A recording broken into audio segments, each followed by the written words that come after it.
Namaskar. Good evening. Today has been a busy day in Russia. For the first time in living memory, President Putin has got a challenger. And no, it's not the United States, it's not Ukraine, but in fact that challenge has come from his own territory. The Wagner Group, a private mercenary group of soldiers that was fighting alongside the Russian army in the war against Ukraine, has now decided to turn its head inwards and is now headed to bite Moscow. In this presentation, we will seek to understand what is the Wagner Group, what does it represent, and what exactly is the Wagner Group accusing the Russian government of. Why is it that this private mercenary group is now headed towards Moscow? And if reports are to be believed, well, President Putin may well have left Moscow. So we will be discussing all of that in this presentation. My name is Bhuvan and before I take you forward in this presentation, well, go ahead and join my official Telegram channel. A lot of informative content is uploaded here. You will be enjoying it. It's of most benefit to any student of current affairs or in specific anyone who's looking to appear for the civil services. All right. So what is the Wagner Group? Well, a private military company, a network of mercenaries, a mad dog, a killer for the highest bidder. That's what the Wagner Group is. A private army which was in fact fighting alongside the Russian army. There are instances where the Wagner Group has used the Ministry of Defense of Russia, their equipments, their ammunition, their transport facilities, even their medical facilities. The organization was raised by Yevgeny Prigozhin, well, a person of varied background, someone who was a convict, then turned chef for the elite of Russia, then decided to get into this private army business and now is a direct challenger to the authority of Vladimir Putin in Russia. The group came into existence during the Donbas war in 2014 and they have in fact operated clandestinely in West Asia and parts of Africa. So what does Russia gain out of having the Wagner Group fight alongside its soldiers? Well, they get the claim of plausible deniability. They can also claim to minimize their losses, showcase that their losses are actually much less than what they are. So they have their uses, but bear in mind that in the Russian Federation, owning a private army or having a private entity is banned. Even then, the Wagner Group existed on a mere technicality. Wagner was fighting alongside the Russian forces against Ukraine, and Ukraine, in fact, was suffering losses at the hands of Russia as well as the Wagner Group. So what went wrong? What changed exactly? Well, if you were to go forward, the Wagner chief Prigozhin, what he blames is that Moscow's security establishment has grossly mismanaged the Ukraine war.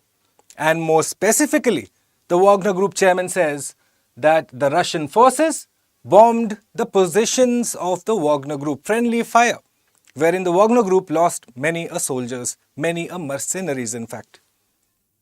So the Wagner Group now, well, they crossed over from the border from Ukraine back into Russia, went ahead and quickly dominated the Rostov-on-Don, which is the headquarters, the base camp for the offensive on Ukraine.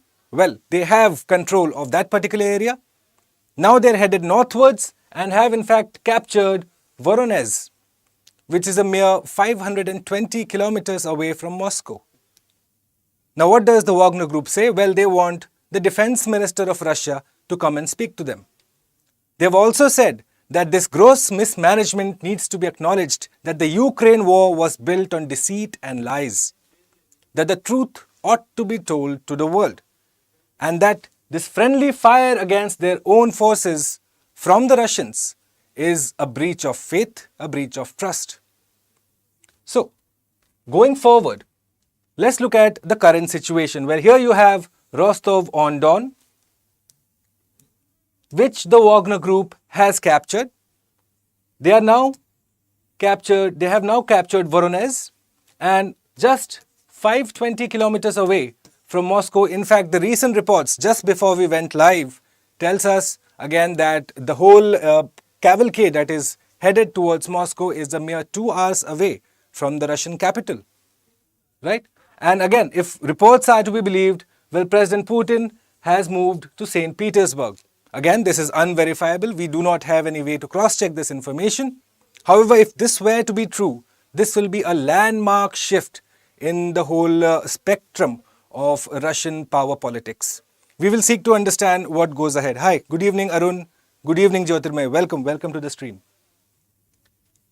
So, later, just earlier this afternoon, in fact, in Indian Standard Time, you had the Russian President, the Russian Premier, Vladimir Putin, come on and in a televised address looking visibly upset and angry. And straight away, his words, he didn't mince his words at all. He says, all those who deliberately embarked on the path of betrayal, who prepared an armed rebellion, embarked on the path of blackmail, will suffer inevitable punishment. Mincing no words there, without naming the Wagner chief, saying that, well, retribution is coming. Okay. You have had the FSB, which is responsible for the internal security in Russia. They have registered a criminal case of armed rebellion.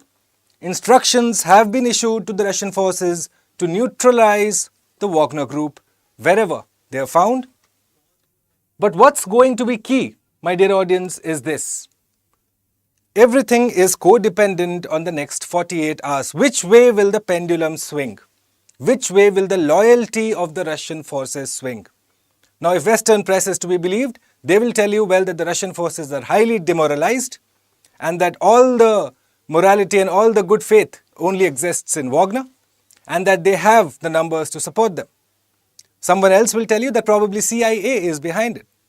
What's undeniable is that this is going to be a fight to the finish. There is no situation in the future where both President Putin or the Wagner chief are going to coexist on this earth. Right?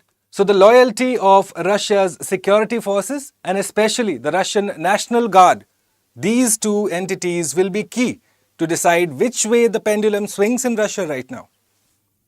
Moscow has been on high alert, and this is, for the first time in living memory, a direct challenge to President Putin's authority. And surprisingly, it has come from within. You would have expected to come it from the Western world, from Ukraine or from any other country. But for his own friend, in fact, his ally, him and the Wagner chief, they shared cordial relationships just a few months ago, in fact. But something has dramatically changed so as to enable this audacious step by the Wagner chief. Thankfully, Putin does have the support of the Chechens. In fact, the latest update tells us that the Chechens are also moving towards the very area in which the Wagner Group is supposed to pass. And so you might see a localized conflict between the Chechens as well as the Wagner Group. Now, this will be a prelude to possibly the bigger conflict that is coming between the Russian forces and the Wagner Group. Again, the next 48 hours is going to be crucial. Like I told you, Russia currently is on high alert. And so is, in fact, the European Union, who have set up a crisis monitoring center. Why has the EU suddenly gone on alert? Well, it's not very difficult to understand. If there is problem in Russia, internal turmoil in Russia, the obvious unifying factor would be a common enemy, in which case here will be the European Union or the United States or Ukraine. So, Russian security forces have cordoned off Wagner's headquarters in St. Petersburg, where rumors are to be believed, well, President Putin is headed there. The Russian National Anti-Terrorism Committee has also announced the introduction of a counter-terrorist operation regime in Moscow. Internet services will be suspended. There's a gag on press and media. It's obviously the prelude to something ominous that is in the looking. Yes, Kabir, well, again, we have no way to verify that. That's the thing. With this fog of war that we often talk about, we have no way to verify whether indeed the videos that are being shared online or the photos that are being shared online are of recent, or are they being manipulated. This is the age of AI. So we will wait till we have official confirmation. But what I did know was 2 hours ago that they were almost in touching distance of Moscow, and so it will be interesting to see how it plays out. Okay. The counter-terrorist regime includes, but is not limited to, document checks, strengthened protection of public order, telephone conversations, restricting communications. In fact, a thorough blanket of surveillance is now in the areas around Moscow. Okay. Transport is heavily affected. Civilians are in fact severely inconvenienced. But all that is nothing in the face of the bigger conflict that could play out in the hours to come. So going forward, after President Putin's televised address, you had a telegram message that was released by the Wagner chief, wherein he says, regarding the betrayal of the motherland, the president is deeply mistaken. We are patriots of our motherland.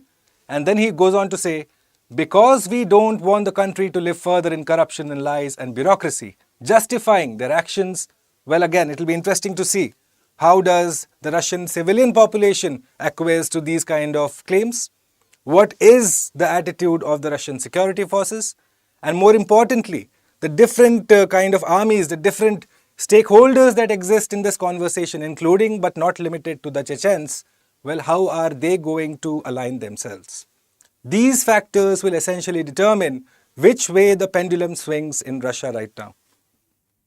Going forward, so before we wrap up this very short presentation, a couple of things to my dear audience. Sure, Tenet. Thank you for your encouragement. So things may move very rapidly as, again, like I told you, it's a very dynamic situation. The next 48 hours, if you're a student of international relations, geopolitics, well, you should be absolutely online filtering at obviously all the information that is coming through, because the after effects of what happens in Russia, the shocks of that will be felt throughout the world. We could possibly be seeing an alignment change in terms of the world order, which is why, again, this will be a crucial news to track. However, knowing that President Putin is the sole leader of Russia at this moment, one wouldn't discount the fact that he in fact seizes control and quells this armed rebellion or this coup d'etat that has been in fact postulated by many senior academicians. Almost every information that you will find online is unverifiable.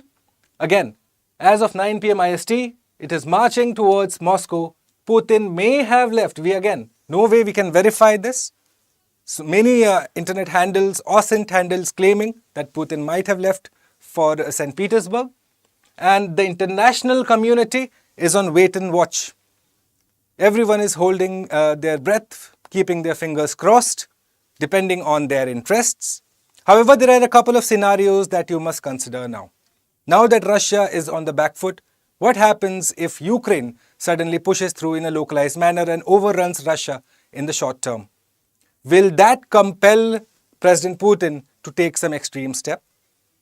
Or are we going to see a period of lull before something eventual or consequential happens? Right? With Putin under pressure, is there a possibility of nukes being used? A fair possibility right now. One can only hope. I was reading a tweet that, well, Christopher Nolan's Oppenheimer hits earlier than, say, President Putin's Oppenheimer. Right? Nukes have also been moved to Belarus. President Lukashenko is in fact constant touch with the Russian premier. So again, the nukes will be of consequence in this whole discussion. And like I have mentioned in this presentation, the next 48 hours will determine which way this crisis plays out. Regardless of whatever happens, what is undeniable is that one cannot fathom a situation wherein President Putin and the Wagner chief will be coexisting in a similar realm. On that note, it's a wrap. But before I let you go, my dear audience, well, StudyIQ IAS is closing admissions for its optional batches. In fact, tomorrow, the 25th of June is when we close our optional batches registration. Make sure you quickly go ahead, log in, sign up for the particular course that you are appearing for, and use the code BALIVE as it assures you a substantial discount on the course fee. On that note, it's a wrap, but we will keep you posted with the latest of all of this. Make sure to log on to our social media handles and subscribe to StudyIQ IAS English for more of such engaging discussions. Alright, thank you Arun, thank you Ash J, it's very kind of you. Alright, with that I'll see you guys on Monday evening. Stay safe, have a good weekend, good night.